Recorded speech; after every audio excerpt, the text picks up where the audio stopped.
سلام، روزتون بخیر. با یک تحلیل طلا خدمتتون هستیم. امروز تاریخش 9 ژوئن 2025 دوشنبه اول هفته. بریم ببینیم برای تحلیل امروز چی داریم. خب یه روند داشتیم از قبل توی روزانه که خیلی صعودی و شارپ اومدیم بالا. الان تو فاز استراحت هست. تو فاز استراحت یه سقف دوقلو زدیم اینجا، بعدش یه ریزش داشتیم، کف قبلی رو شکوندیم، کف پایینتر زدیم، اومدیم بالاتر، یه سقف پایینتر از سقف قبلم زدیم، اما ادامه ریزش رو نداشتیم چون همونطور که مشاهده می‌کنید دوباره یکم ریختیم، یک کف تشکیل دادیم توی روزانه و دوباره اومدیم بالا و سقف قبلی رو شکونیم. فعلا نمیشه راجع به نزولی بودن روزانه‌مون اظهار نظر کرد و فعلا دیدمون همون صعودی، با توجه به اینکه های ویو سایکلمون هم همونطور که مشاهده میکنید صعودی اکیده. کندل روزانه جمعه که آخر هفته بود خیلی قوی فروشنده ها تونستن بزنن تو سر خریدارا و همونطور که می‌بینی یه شادو زدن پنجشنبه، بعد ریخت، بعد دوباره یه شادو رو بالا، دوباره ریزش و بدون شادو پایین.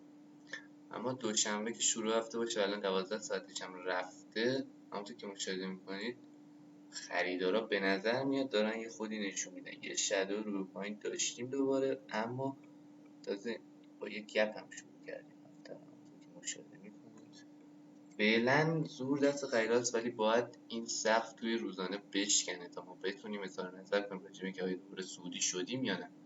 البته که سقف اصلیمون هم هنوز اینجاست. بریم تو چارتی که توش خطامون رو داریم که تریگرمون بود برای پوزیشن شورت که گرفتیم. پیچ میکنیم الان، نه بذار برش کردیم. این از تحلیل روزانه هم برمیگردیم دوباره برای 4 ساعته.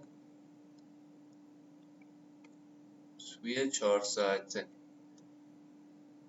نمودارمون رنج به نظر میاد، اما توی این چارتی که از دوشنبه قبل، یعنی دوشنبه قبلم که نه قبل ترش، یعنی 2 هفته پیش اومدیم یه سقف بالاتر زدیم اینجا، یه کف زدیم، دوباره یه سقف بالاتر از سقف قبل، بعد از شکست اینجا ریزش خوب داشتیم، رسیدیم به جایی که هفته قبل رو شروع کردیم، رسیدیم به دوشنبه قبلیمون و دوباره از اینجا برگشت خوردیم رو به بالا که اینجا رو میتونیم یه ناحیه حمایتی خوب در نظر بگیریم. قیمت 3300 رو که یه بار تستش کردیم همین امروز، هم دوباره برگشت خوردیم رو به بالا.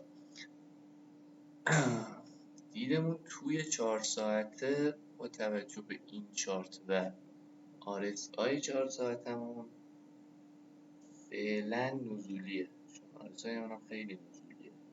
بعد از شکست این ناحیه 3300 میتونیم یه ریزش خوب تجربه کنیم.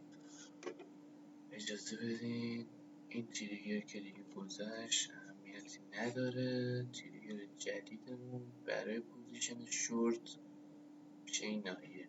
باید ببینیم که چه اتفاقی میفته.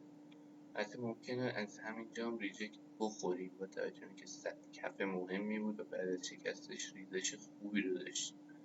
میبینید که 1.5% ریزش داشتیم بعد از شکست اینجا. حالا باید ببینیم چطور پیش میره، اما فعلا ما دیدمون توی 4 ساعت نزولی، نه نزولی قوی ولی نزولی، میتونیم بعدش تا 3244 بریزیم اگه اینا بشکن. میریم توی نیم ساعته. توی نیم ساعته آرسای اون صعودی اکیده، همونطور که مشاهده میکنید از اوورسل برگشت خوردیم رو به بالا و الان صعودی اکید هستیم توی نیم ساعته. یه فیک هم دادیم زیر ناحیه 3300 و دوباره برگشتیم رو به بالا، اما از کف و سقفامون ریزشی هستن و به این RSI نمیشه اعتماد کرد. منتظر شکست اینجا هستیم. هیچ پیش بینی نداریم ما روی بازار و فقط میتونیم تریگرامون رو مشخص کنیم. تریگر فعلی ما 3300 است که اگه بخوایم اصلاحش کنیم به اینجا میرسیم. 15 دقیقه هم که ما توی 15 دقیقه ترید نمی‌کنیم روی طلا با این حجم، چون شدوهای بدی میخوریم. پیشنهاد من به شما این است که زیر نیم ساعت نیاید روی چارت طلا. معنی نداره بازاری با این حجم بخوایم زیر نیم ساعت توش. همین نیم ساعت هم خیلی تفریح پایینه، ولی زیر نیم ساعت دیگه معنی نداره.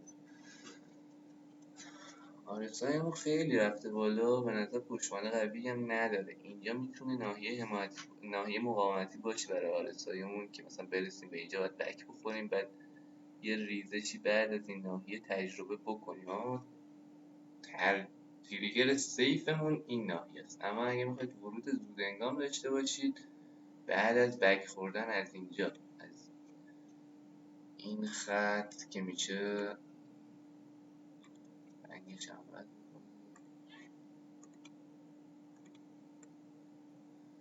عوض کنید، بعد از بک خوردن از اینجا و بک خوردن RSI از این ناحیه میتونیم ورود داشته باشیم به طور واکنشی اگه واکنش تریدر هست. اما تریگر سیفمون همون 3300 است. امیدوارم که روز خوبی داشته باشین، تریداتون موفق باشه. اگه نظری داشتین خوشحال میشم بشنوم. ممنون.